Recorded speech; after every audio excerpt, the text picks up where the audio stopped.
what is an essential question?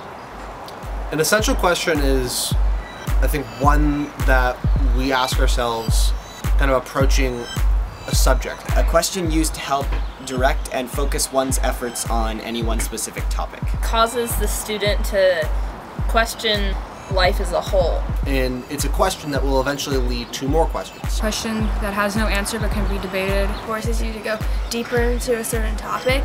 An all-encompassing question that has to do with the theme. There are things that resonate with you. Thought-provoking type of inquiry as to why people think the way they do. Ideas that will stick with you. How does responsibility relate to guilt? Just what is the meaning of life? How far can a person be pushed until they're pushed too far? Is righteousness relative? What are the limits of sanity? Can any actions be justified for the greater good? By each student in the class creating their own essential question, there were about 12 different lenses that the text was looked at, which makes the class a lot more interesting. So essential questions have helped guide students through their personal projects in English. As you will soon see, I have chosen to document one student's journey through their project. Is that a real axe? It is. This is John, my 12th grade English teacher. He just assigned my class this book, Crime and Punishment, to read. It's by this author named Fyodor Dostoevsky. It's long, quite long of a book, consisting of 430 pages, which we have to read in under 2 months. John, being a teacher, had to give us some homework for this book besides our reading. So he gave us a few options. I could make a food item that I was going to draw a picture and I could draw a picture. I could take a photo, you know. Take one photo, that's your full-time project? Wait, you mean I could just take one picture and be done with this project right now? Oh, wait, there's more to this clip. No. It's like things every week, but I have to. It's that part. It's like it's. So, what Raina is really trying to say here is that John is giving us many different options for our projects. These projects are to depict the students' own understanding of the themes and ideas in the book, using music, handmade artwork, photography, literature, culinary arts, theatrical performances, journal entries, and last but not least, making a documentary film of another student's progress on their project. Obviously, I've chosen Raina, and this is her story. Okay, well, really I can make up anything I want as long as John approves it. So, Raina's first idea for her project was doing a documentary of me. Well, obviously that didn't happen because it would just be a continuous loop of me documenting her documenting me. So, in the first class discussion, she came up with a few ideas of what she could do relating to food. I don't want to just bring in like Russian food all the time. Obviously. For instance, Ratatouille. Just bringing up It's actually a peasant. It's really hard to make. I know. I'm just Do that, please.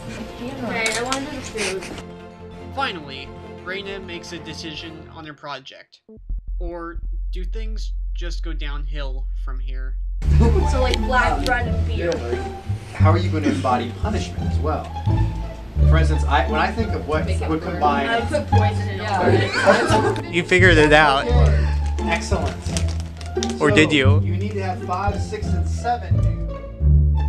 So, she really had no idea what she was going to be doing for her project. However, in the middle of Morgan's calculus class, she was magically enlightened.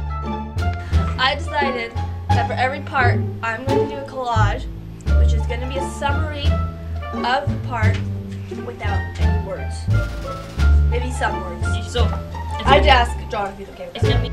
Luckily, John approved her first project idea and she was off to making her first collage. This week, I made this collage, and the quote says, "What do you think? Would not one tiny crime be wiped out by thousands of good deeds?" In the collage, there's several pictures. Down here is pictures of prostitutes. Sonia, the girl in the book, tries to help out her family by prostituting herself. And there are several instances in the book where women are giving themselves away and like doing a lot of the work to save the men. It's not really Raskolnikov, but I kind of got a picture of like a homeless man or like a really poor person, and he has a hat. And then this is a picture of Raskolnikov's flat. It's very dingy and old and messy, but there aren't that many things in it as well. And this picture is just kind of supposed to show like the dingy, poor side of Russia. It's an alleyway with prostitutes in it. And then this is Raskolnikov's face. One side is good because he tries really hard to be good and moral, and then the other side he just flips back and forth between those, and he doesn't know like which side he wants to be on because he changes so often.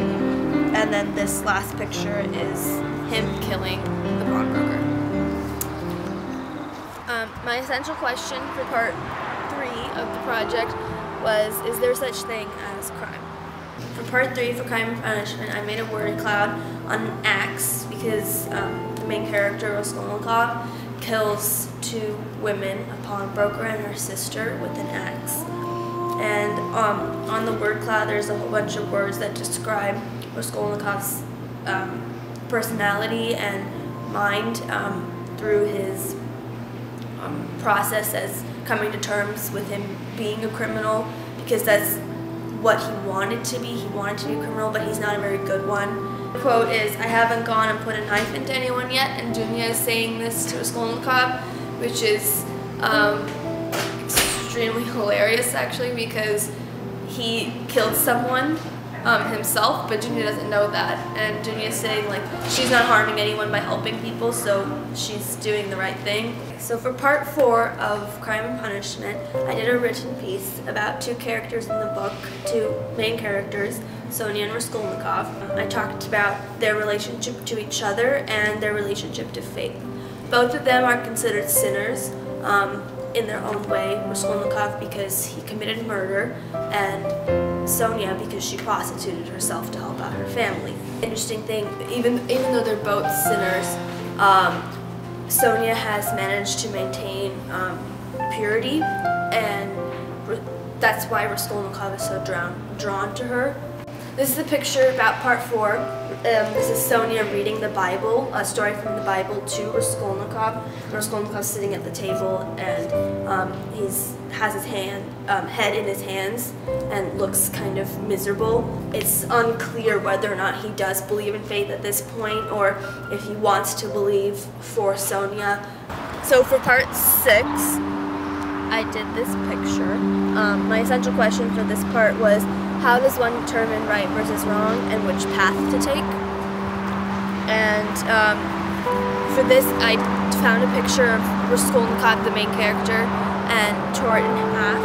And one side has the blood, and the other side, no blood. And it's supposed to symbolize that Raskolnikov is fighting between 2 sides of his mind.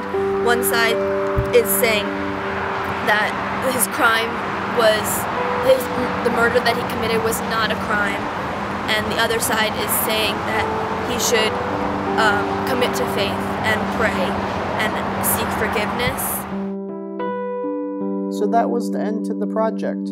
This year was the first year that John tried this essential question project, and I really hope that future classes have the opportunity to try this.